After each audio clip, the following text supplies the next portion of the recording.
Македонските компании ги сумираат резултатите за минатогодишното работење и ако се суди според годишните биланси, истите не може да се пофалат со голем успех.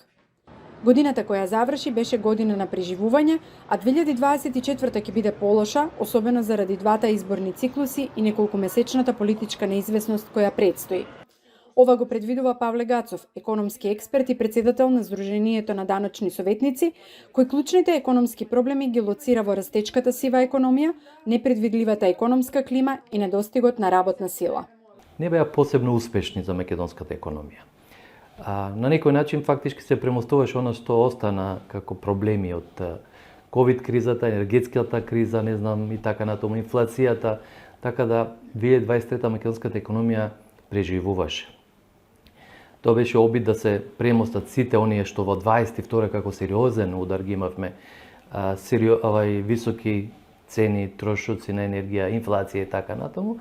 Во 23-та известно стабилизирање и намалување, но тоа не беше доволно, се разбира, бидејќи на крајот на криштата имаше и застој во европската економија, во земјите со кои што ние соработуваме на како големи трговски партнери наши, тоа е примерот со Германија, така да ќе повторам дека 23-та не можеме да ја сметаме за посебно успешна година.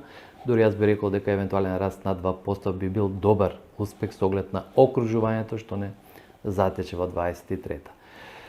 Тука имаше и некои политики кои не беа на страната на економските субјекти, ќе го споменам солидарниот данок, бидејќи собрани 50 на милиони сепак значат за буџетските приходи сериозен прилив, но од друга страна тоа е одлив за оние што успешно работеле во претходната година и нема да имаат она ликвидност планирана која што ќе значише можеби некакви проекти, можности и така натаму и така натаму. Така да ваквиот, кажав, инпут во 24-та, сега ако мериме што би очекувале и ако ги додадеме фактите дека 24-та е изборна година, уште помалку ја прави можноста за успех на македонската економија во оваа година слаба. Компаниите се преуморни и исцрпени од честите промени на правилата и непредвидливата бизнис клима, вели Гацов, но и од административните и фискални стеги кои ги наметнува државата. Ние бараме јасни ставови, јасни политики.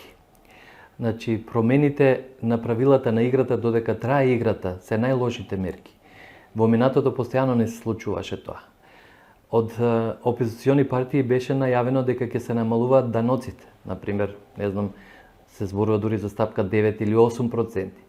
Таквата мерка ќе биде поздравена од бизнисот, но внимавајте, тоа значи дека и за прибирањето на буџетските приходи треба да се сериозно нападне сивата економија. Значи мора од базенот на сива економија да се зафака повеќе, за да се приберат повеќе пари во буџетот, бидејќи на крајот секоја година буџетските потреби растат.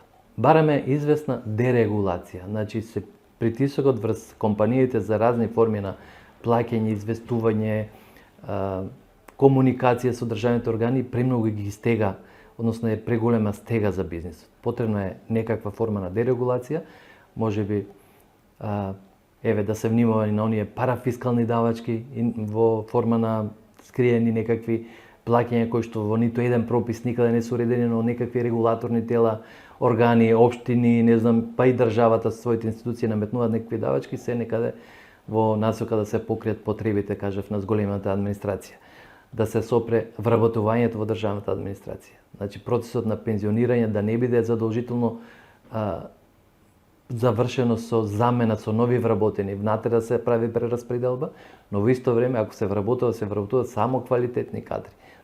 Поставувањето на позицијата на државата е од аспект на тоа колку можеме да прибереме, толку и да трошиме. Некој имам чувство дека си ги пружаме нозете подолго од чергата, а тоа значи задолжување што повторно е одложен данок за бизнисот. Сивата економија е еден од клучните проблеми во економијата кој сериозно ја осиромашува државната каса и ја намалува кондицијата на фирмите кои работат легално.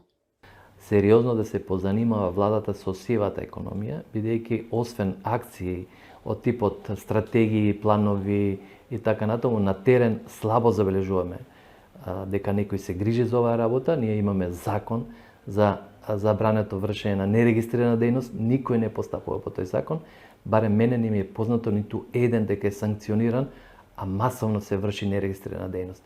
Тоа значи непочитување на прописите, непочитување на правото, односно е неправо за оние што работат во легалниот систем. Правниот систем во Македонија треба да се гради, да не се менува, кажав, во текот на годината. Ако се менува, да се најавува 6 месеци пред да влеземе во годината, во најмал рака за фирмите да се приспособат, односно да направат промена на своите политики, планови и така натаму. А од друга страна, ако забележувате дека за истата работа никој не плаќа данок, а вие плаќате, вас ве мотивираат да придете во сивиот дел на економијата, што е на долг рок катастрофална последица од неборбата против сивата економија. Во едни вакви услови и финансиска неликвидност, навистина е тешко да се подигне конкурентноста на македонските компании, која зависи од технолошкиот развој и стручната работна сила. Кој е главната поента на конкурентност? Значи да имате висок квалитет по ниски трошоци. Дали тоа го можеме?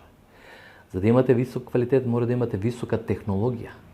Технологија која што е модерна, брза и бидејќи заменува многу работници, ефтина. Значи ние се сме трудово интензивна земја, кај нас трудот е тој што најмногу учествува во формирањето на цената на чинење, а бидејќи трудот е поврзан и со продуктивноста, нашата продуктивност е ниска. Бидејќи нели машината не прави, таа знае 24 часа да работи, а не бара ни вода ни леп. Вработените го прават тоа, но знаат да прават и грешки, бидејќи вработените се луѓе, на крајот на краишта. Така за ова да го направиме, ние треба да станеме технолошка земја, да станеме конкурентни.